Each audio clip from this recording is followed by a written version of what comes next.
Okay, Hello, everyone. Welcome to Small Talk.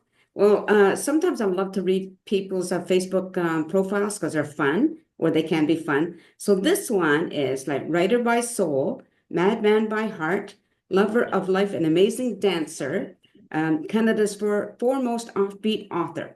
Ladies and gentlemen, Frank Talaber. Welcome to the show.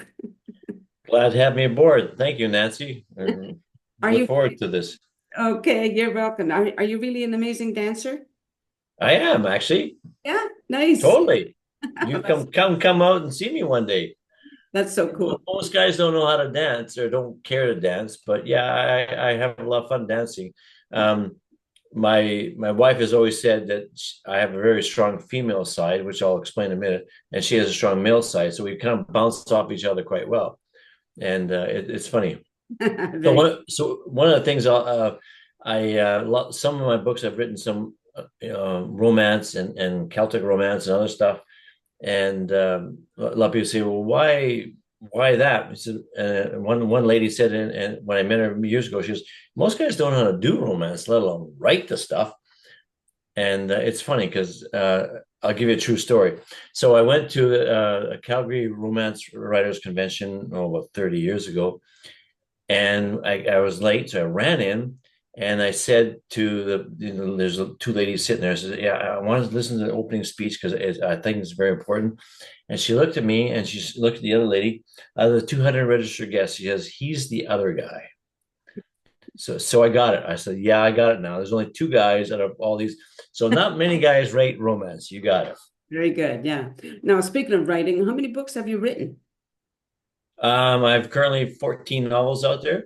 Another one being published soon. So yes, and I've also published 80 short stories, done 60 or 70 blogs, many live interviews, and yeah, that's my passion. That's what I love to do. Very good. Now, before we started recording, you were talking about your book signing today, right? Yep. And you're part of the Chilliwack what am I, book festival? Yes, I am. So where have you been signing your book? All over the place. I was just today was it there's a thrift show, but tomorrow also there's a local threads artisan market. I go all over the lower mainland as well. Langley, they have a farmers market. The best venue last year, which I'm going again this year, is the Harrison Arts Festival in July. They do 5 days. And the last time I was there last year, I think I sold over $1,000 worth of books. So it was amazing. Wow. Wow, that Yeah. is very impressive. Yeah, for sure. Yeah. So were you one of these people that when you were a little guy always writing? Yep. Yep. When you start recording, I'll tell you, but ask me what incident when in grade 12 that this was what got me started writing basically creatively Yeah. as a creative writing course. It was crazy. Okay. Well, we're recording. We are recording now, actually. Oh, okay. So in grade 12, I took a creative writing course and the opening day, I thought this is gonna be easy, Chris, because it's kind of what I like to do. And the teacher has here's your course material. And I opened it up and it was just lined paper. And I put my hand up. I said, excuse me, there's nothing in here. I go, yeah, your job's to fill it. I said, what? So his whole idea is to teach subconscious writing. And and the idea is just to get it from your head down to the paper and back.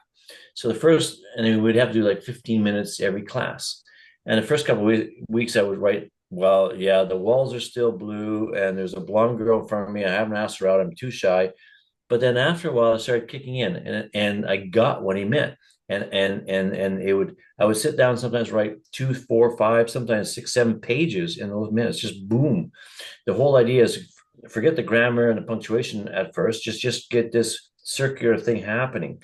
And yeah, I was just pounding out. And ever since then, now I could write whole short stories at a pop, chapters. It's what I love to do. That's my passion. Very good. Now, I've interviewed a number of authors, and they all come from what do I want to say? They all work differently. Like some of them Yep. have a title, and then they fill it. Then they get the body of the work.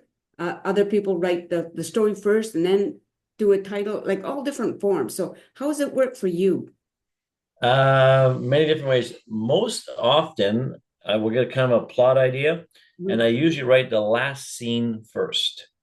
Yeah, so I usually have an idea of how I want to finish it, and then from there I'll kind of work backwards to kind of get to that ending.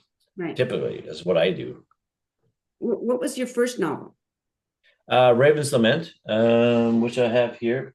Right. Yeah. So this one I if you can kind of see that without the light too good. Yep. Um, and I have a poster back here of all my books, a lot of my books back there, if you can see those. Mm-hmm. So that one was based on a true story, and it was actually a weird story in that the true story is about 30 years ago, a guy in protest of logging of all things cut down this very rare tree. It's called the golden spruce up in Haida Gwaii. And when I read the article in the newspaper, I had just gone into the Victoria Museum, the Provincial Museum, and I was sitting there there's a room downstairs where they have all the totems.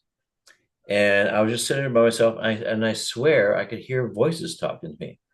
And one of my friends, who's a First Nations master carver, Tom Patterson, said, "Well, that's because a lot of our race died out so fast because of the we had no immunity to all the diseases when the Well, everything just and froze. so and all our culture is oral based. So and we believe in reincarnation as well. So all of our people are still there. They are looking for people to express their stories and the beliefs to and the legends. And he says, so you're one of them. I said, really? He goes, yeah. He said, because he read this book and a couple of my other ones about this crazy shaman named Charlie Stillwaters. He says, you write more from a native perspective than most First Nations people do. He says, it's incredible when I read your stuff. I says, thank you. That's quite a compliment. It is a very big compliment. Yeah, for sure. Tell me about some of your other stories, whether the short stories or um, anyway, it doesn't matter where, you know. Okay, so I've got, like I said, I've published many short stories. I have two collections right now, and a third one's coming out shortly. One's called "What I Would Say to Buddha If I Met Him in the Pub." The second one is called "What I Would Say to Einstein If I Met Him on a Dance Floor." And the third one coming out shortly would be called "What I Would Say to Agatha Christie If I Met Her in the Knitting Circle." So yeah, the titles kind of crack people up, and they're all. I call myself, if you go to my YouTube channel, it's called Canada's foremost offbeat author. A lot of my plot lines and ideas are totally off the wall crazy, and people go, "Wow, how do you think of this stuff?" And I say, I don't know, but typically from a lot of my customers, I will ask them about stories and ideas and their life. And I've always said, you can't write the stuff that some people have lived. Like some of the stories are phenomenal. I'll give you one for instance. So the one book I will be presenting at the festival is The Joining. It's set in Victoria, BC, which, if people don't know, is one of the most haunted cities in the world. So there are dozens of ghost stories for real in Victoria. So this book opens in the Empress Hotel, which has 5 verified ghosts alone. So we stayed there a couple of times, and the one time I asked the door guy, because I always talk to people, and I said, "So any ghost stories? Because there's at least 5 ghosts in here." He goes, "Yeah." He says, "I got one for you. That's really weird." He says, "So a couple like you were staying about 5 years ago, and didn't look very happy." So you guys okay? I go, "No. We paid for a week. We stayed one night. We're gone. We're out of here." He says, "So last night we walked into my wife's, into our locked hotel room. My wife's luggage had been opened up. Her clothes were taken out, and ghost clothes were put in, like Victorian clothing." And as in my head as an author, because I always ask the question, "What if?" So I thought, well, what if we have a ghost walking around in modern day clothing? Simple. And I put that into the second book in that series called The Mystery of Mystique. Right. That's really cool. I've had, believe it or not, lots of experiences with and I just call them spirits, Yes, Spears, yes. So I kind of understand what you're talking about. It's quite something. It's quite interesting, and it makes you just sort of stop and think, what are Oh they? yeah. Why are they here? Right? Yep.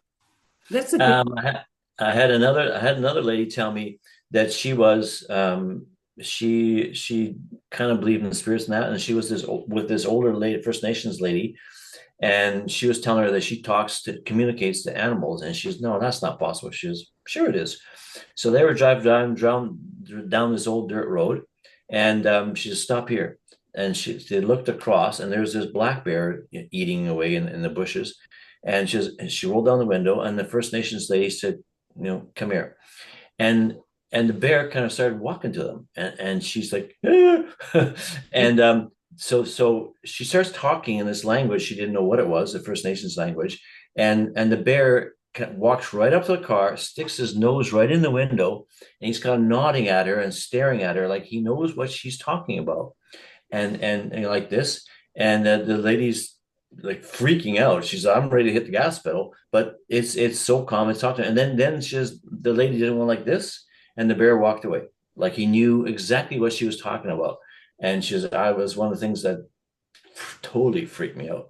And but again, there are stories like that you just can't explain, and that people have lived and experienced that. I weave a lot of that into my novels. Yeah, it's really cool. Yeah. I love that actually, So Yep. tell me about the one that says if you met Buddha. Yeah. What I would say to him in the pub. Yes. Yes. That's a collection of my short stories. One of the short stories in there is was voted number one by the readers in an anthology of over 300 entries. And I Oh, keep asking everybody, if you can guess the ending, let me know. And nobody has yet. So it's that's called Sylvia's Suncatchers. It's about a hotel in Oregon, which is Sylvia Beach Hotel. So if you ever go there, each room is dedicated to an author or a book, right. and it's all cast around writing. And when I walk in, I usually get this presence of all these authors and novels. And yeah, they have an Agatha Christie room, a Jules Verne room, Dr. Seuss. It's crazy. And a Harry Potter room too. So Right. yeah, Right. Yeah, I'm just looking at through some of the books that you like. There's Raven's Lament. yeah. Right? When did you write that one? That was written, like I said earlier, that was just after I saw the article in the newspaper, Hmm. about 30 years ago. I started writing it then. I actually entered it into Cole's had a novel contest. I entered into that contest, and silly me. So January 1st is when you entered in. They would contact you on January 10th, and you had to finish everything by the end of the month. So I had about 5,000 words, and I thought I'm going to enter this anyways. So on January 10th, oh, and I wasn't working. So I thought at the time I was unemployed. So I thought, well, I'm just gonna, whatever. A month I could crack out over a novel in a month. I'm not, that's good. Because I had a friend that was a professional editor, and she would help me edit the stuff. So January 10th, I get two phone calls. One from a company says, "You're hired. We need you the next day." I'm like, great. And then minutes later, I get this phone call from Cole's bookstore. The contest says, "Yes, you made the second round. We need your book by the end of the month." I'm like, oh no. So I had to pound this thing out. And I actually got 48 out of 50 points, but it said it doesn't feel like it's quite a finished book. And yes, because I was just pounding this thing out. Yeah. And I've since then re-finessed it and made it better. And a lot of people that have read that book have said there's some of those scenes, like the scenes there's a scene where the prince is traveling through the earth. They're spellbinding. Like they've never read anything like that. Mm, that's really cool for sure. Keep saying Yeah, cool. Sorry about that. that's okay. My brain is stuck on cool. Okay, so there's just so many here. 2015, you published Sharman's Lure. Yeah, Yeah. And let's see, here we go. Oh, Raven's Lament. That's the one you were yeah, holding. Yeah. yeah. So book one, how many books are there for that one? In that series, Yes. there's three. Yeah. So there's Raven's Lament. It's now called The Lure. Um, Okay. and the book two is actually probably my favorite book of all time I've written. So it's based on there's a First Nations legend that they believe is a witch transformed and trapped in a rock in Stanley Park. So that's the legend. So the book opens with basically Vancouver's mayor's been killed, wife and child are missing. There's a female detective called Carol Ainsworth. She's on stakeout late at night trying to find clues. They don't know what's happened here. And then this shaman called Charlie Stillwaters from the first book, he's the main character in the three books. He shows up and says, well, the clues are all there. You just got to know what you're looking for. And he virtually vanishes in front of her. But he's left clues. He knows exactly what he's talking about. So Carol has to hunt this guy down. But how do you hunt down, of all things, a shaman? Now it's tied into another urban legend that people say you go out drinking, you get good and drunk, and you don't remember anything about the night before. So in a bar right next to Stanley Park, if they get drunk enough, spirits hang out and they take over your body and use it for whatever they want to use it for until you sober up. One's a Hell's Angels type guy that's come back for revenge against his mates that off him. He's inadvertently released that witch, which is like a succubus. And that's why Charlie's there, because he knows she's a real badass and he's got to do something about her. Right. So when you're working on one of your books, Yeah. do you just like really get really focused and work for hours on end, or are you always just adding little bits? Like, how do you work? Well, I've always been told many years ago that the first morning of the day, the first hour, and the last hour at night is your best creative writing times. So typically, when I first get up, I will work on something, an idea and a chapter on ideas. Typically, and then in the last hour before I go to bed is usually I'll start pounding out something that's come to my mind. Um, Typically what I do is I'll kind of put together scenarios of what I kind of want in the Mm-hmm. book, half the time knowing the ending already. And then I work towards it. And then it just, as I'm sitting there, all of a sudden it just twigs me. And I go, oh, and I'll just start pounding out. Like I said, from that uh, creative writing course and I took in high school, I can just pound out stuff immediately. Actually, another funny story. My dentist, who I've known for a long time, he says, "So how come we don't, have any, like TV series about dentists?" So you guys are all dweebs. He goes, "Yeah, that's right." He says, "So give me a short story." So I went home and immediately sat down, pounded out a complete short story about a dentist that comes across a patient who's actually an alien that doesn't want to be recognized, but he goes, "Wait a minute, you've got like too many teeth here," and he has to kind of track this guy down. Ends up breaking into his garage only to get blasted back in time to the time of the dinosaurs, and then the aliens got to come back and help him because that's his alarm system. Okay. And he read that story and goes, "That's insane." And I said, "I know. That's what I like to write." For sure. Now, one of the things too is like when you're writing a story, has it ever Yeah. taken a turn that you didn't expect it to? Oh, totally. Usually, especially when the characters, I have established characters like Charlie Stillwaters, Keller Ainsworth. There's another one in the Ainsworth Chronicles. I get the Agnes Van Lunt, who's a psychic. She has a crystal skull. She can read people's minds. So when I have an established character, I'll often start writing scenes, and then all of a sudden it starts going way over here where this character would have actually have done it. I'm like, oh man, now what I do? Now I got to fix this, because I've got to stick true to the character because to Right. me they're real people. How do you come up with the names of the characters? That's funny. They just sort of pop in my head. Like Carol Ainsworth, I wanted a character that was a tough police detective, copper, yet sounding like English, kind of like an English person. So I just kind of that one came up. Charlie Stillwaters, the Haida, he's a Haida shaman. I don't know how I came up with that name, but just the fact it was called Still Waters Mhm. was kind of I thought that was kind of more spiritual and more First Nations. Um, yeah. Have you ever had started a book or a novel, whatever, and decided, oh, just no way, and just threw it away? Like I don't mean literally throwing it away, but No. Sometimes I've sat on novels. I've had I got two novels I've published. There's science fiction slash fantasy. I wrote them and I wasn't quite happy with how they turned out, so I put them aside and I've just got back to them. That was 20 years ago. I just got back to them recently and re-released the two in a two-book series because sometimes I just got to think about how I want to take this or a direction I didn't know where to go. And as life, I've always said to people, what I knew 20 years ago is not what I know today. So sometimes based on what I knew before, that's all I knew then. So now I can go, wait a minute, I kind of learned stuff and now I know where I want to take this. Right. Um, I just had a thought in my head and then I just lost it. I do that all the time. Oh, I remember now. Yeah. Are you currently working on something? Yes, I just released in the Ainsworth Chronicles book 3. My wife's editing it right now. It's called Into the Dark Side. Hmm. I just finished that one.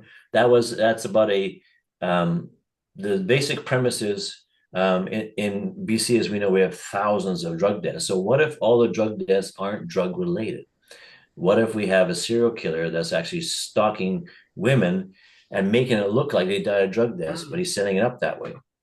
So that one for me was really hard because I really had to get into the head of this guy that was it was evil, but he's not evil. And how to kind of get into this guy's head.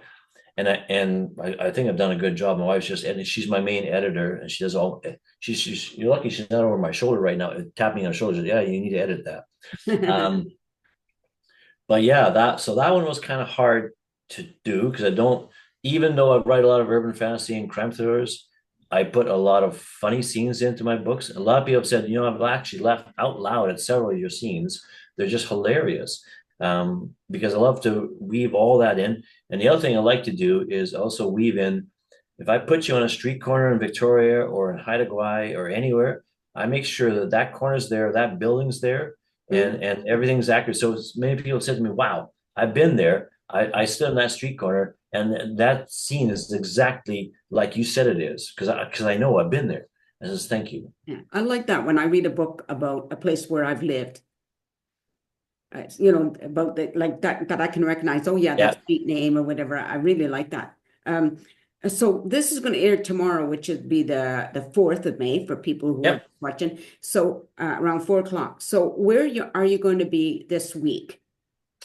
Tomorrow, I'll actually be at the local Threads Artisan Market here in Chilliwack. That'll be happening until 4 o'clock. Oh, this From this is not going to air a bit in time Okay, for well that one. then after that, I also lead a writers group because I also believe in giving back Mhm. to the people that helped me to become a better writer. So I lead a writers group. We'll be meeting at Ricky's between 5 and 7. I have a bunch of people that come out and I help them with their books and we read each other's work and we kind of edit each stuff and give each other advice. After that, next week next Saturday I will be at the Chilliwack Book Festival, run by Kenny from the Owl and Cat Bookery, Yeah. and I'll be one of the presenters there, and I'll have all my books and novels there. So if any of you people are hooked on what I've already said and think, man, this guy's kind of weird but cool, let me come on and see me. I'll tell you what, the one of the best reviews I ever got was this one. This guy came to see me about 4 months ago at an event and he walked up to me and goes, "You're a bastard." I said, "What? Excuse me?" He says, "Well," he says, my wife bought this book, Ravens and Men, and I'm not into this woo woo traveling through the earth stuff, But I opened up the first chapter and read the first few pages, and he hooked me. He says, "It was amazing." He says, and he says, the other night, I'm sitting here reading that book for 3 hours thinking, man, I got to get up for work in the morning. I can't put this book down. I says, that's the review. Thank you very much. Oh yes, and that's the best kind of book when you just can't put it It down. is. It Yeah, is. And sure. I love doing that. I love usually weaving people in right away. And I also love it so that by the end of the chapter, they're kind of on a hooker. So they're like, oh, you know. That's really cool. Cool, there I go again. I need to expand my vocabulary. So I think we're going to end it there, but I just want Okay. to remind people that now you're on Facebook, you have a website, and Yep. so next Saturday you're going to be at the Cat and Owl Bookery, the Cat Yeah. and At the Chilliwack Book Festival. yeah, for sure. And so I'm gonna send and this will air, like I said, tomorrow at 4 o'clock. So Yep. for people who want to get out there and meet an author, so that's a lot of fun when you get to meet an author. Oh yeah. I Oh yeah. really, really love that, and you'll be imagine you'll be signing your book. Oh yeah. So if you come buy my books, I sign it for you. You bet. Very good. So thanks again for doing this with me. I really appreciate it. You're welcome. You're Just welcome, Nancy. stay on camera for a little bit. And to I everybody, will. thank you for watching the show. I really hope you continue to do so. And yeah, check out Frank's works. I'm sure you're going to enjoy them. But Oh, like yeah. a lot of things, you're going to get hooked. You're going to get addicted. Take care, Good. everybody, and peace out. Thank you. Okay, so as I said, it's going to air tomorrow at 4. I'll send you the link at that time, and I'll Yes. also send it Send it by to my email so that I can then copy it and paste it and I'll share it to my Amazon. My Facebook, like I have over 3,000 followers on Facebook and Kenny. a Yeah, pile of other media sites. So I'll share it to all those so that you can get, people can see you as well. thank you. And And I'll hopefully, send the link to Kenny as well, so that she can yes, make sure people know about absolutely. it for her store. So it's a Yeah. win for everybody. So thanks again. I really appreciate that. You're welcome. You're welcome. And And Nancy, you were really cool. It was nice talking to oh, you. yay! Have a good one. You too. Take care. Bye See bye. you.